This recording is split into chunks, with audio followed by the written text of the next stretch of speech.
Thank you for joining us. First tonight, the rising problem of knife crime in Sheffield. Last year, 8 men were stabbed to death in the city. So what can be done to turn things around? Perhaps Sheffield can learn from success elsewhere. In 2005, Glasgow was branded the murder capital of Europe by the World Health Organization. But thanks to a radical approach that they brought in, knife crime has fallen dramatically. Well, we've taken a group from Sheffield to Glasgow to learn more. Mark Ansell has this special report. Arriving into Glasgow, a group of Sheffielders all deeply motivated to cut knife crime. Dr Alan Billings is the South Yorkshire Police and Crime Commissioner. Councillor Cowton Rivers represents an area of Sheffield affected by knife crime and was friends with one of the victims. Dr Will Mason is an expert on marginalised youth and a volunteer at Unity Gym, which diverts teenagers away from gangs. 15 years ago, Glasgow was known as the murder capital of Europe. There was an epidemic of knife crime. The Scottish Government brought in a radical new public health approach. The Violence Reduction Unit was set up. They treat violent crimes as a disease and deal with its causes. Their evidence-based approach showed the police, schools, hospitals and charities all have to work together. What do you think South Yorkshire, specifically perhaps Sheffield, could learn from the Violence Reduction Unit here in Glasgow?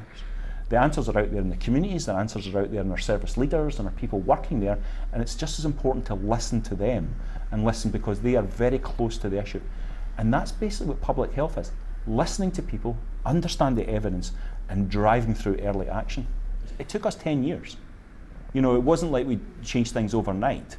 It took 10 years of engagement, 10 years of meetings, 10 years of coffees, 10 years of actually developing relationships with key people in Scotland. On a visit to Paisley Grammar School, we saw older students delivering a session on knife crime. The Mentors in Violence Prevention programme takes place at schools across Scotland. What did you think of the lessons? It is good to have these kind of discussions because other people might not have them. So if you have information about it, you can tell other people about it so they know and they can tell more people and it just spreads. Can anybody tell me what knife crime actually is? We're coming in and we're not a teacher telling them what to do. You know, it's new and it's fresh and it's interesting to see how they react differently to us compared to the teachers. And we're more, I think, relatable than teachers because we're a closer age to them. I think that makes a difference in delivering the lessons. It's an important issue because it obviously really affects people's life, and if we can get to the root of the problem before it even happens, then obviously that makes a big difference. The drop in knife crime is reflected here on the Easter House estate on the outskirts of Glasgow.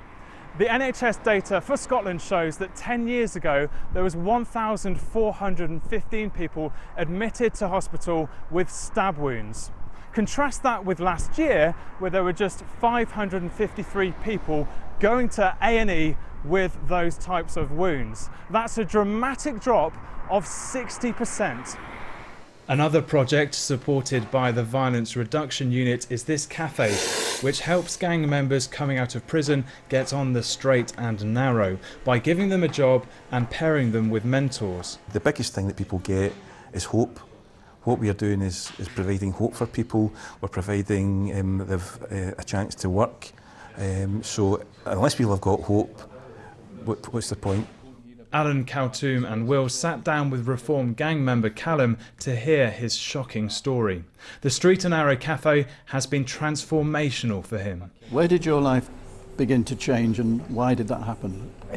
Well, for a long time I was involved in territorial gangs in Glasgow. There was lots of violence in my life. I used to carry a weapon for a long time. I used to carry a weapon through fear.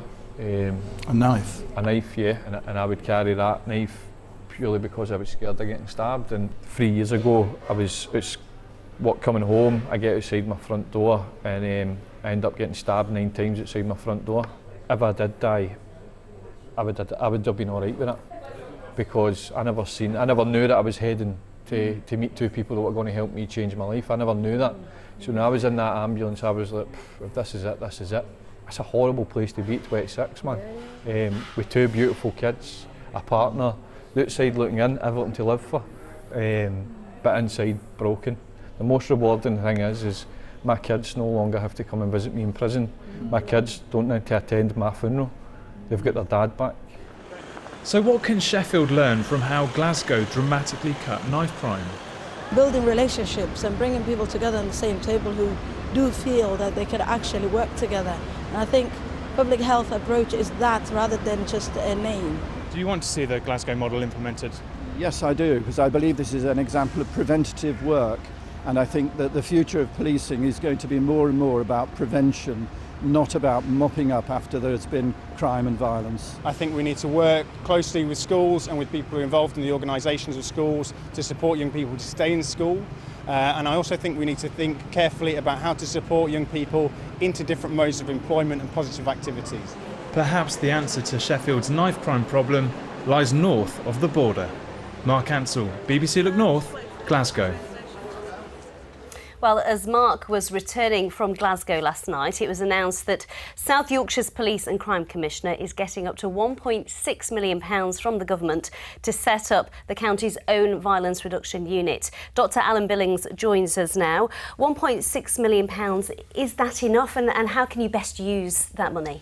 Well, it's a lot of money, and in fact we probably already have a violence reduction unit there in Sheffield. So we're doing this already. This is the model we've been following for 2 years now. So part of the reason I went to Glasgow was to see whether the evidence base is there, whether it really does work, because they've been doing it for longer.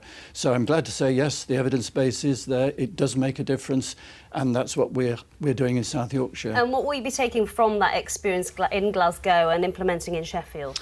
I think there were a couple of things I learned from it. One is that it's not a quick fix. So, I mean, £1.6 million is a lot of money, but it's for 1 year. We've got to do something that sustains this over many years. That's what they're telling us from Glasgow. So you won't see necessarily things turning around immediately, but that's the right direction in which to go. So I'm glad to say that's what we're doing. I know, Dr Billings, a lot of people watching will be shouting at the TV tonight saying there just aren't enough police on the streets, and that's the problem. That's why crime has gone up, particularly this violent crime. Yes. Well, there's something in that. I do believe there is a link between how many police officers you've got and levels of crime. So this year, for the first time, we're increasing the overall number of police that we have on the streets of the whole of South Yorkshire, not just in Sheffield. And I was talking to the Chief Constable only today about how we can go on increasing those numbers year on year. Unless you can sustain that, then I think you're back again in a very difficult place. And for the Chief Constable, I mean, it must be so frustrating, because the last thing he wants is to have this rise in violent crime. Yes, I'm glad to say, though, that when you look at the figures for South Yorkshire, knife crime, for instance, actually fell last year. Again, that's 1 year, and we want to see that continuing year on year, which is why, yes, 1.6 million is a lot of money, very welcome, but we do need to see year on year activity. As well as that 1.6 million, we've also had another chunk of money from the government so that we can do not only the kind of work that you saw in Glasgow there, but the enforcement as well. So we've got to come down hard on the gangs and hard on the drug dealers and those people who lure some of our young people into criminal activity. So we've got both now going in South Yorkshire. Well, Dr Alan Billings, 8 deaths in Sheffield last year, so let's hope that stops. Thank you for joining us. Thank you.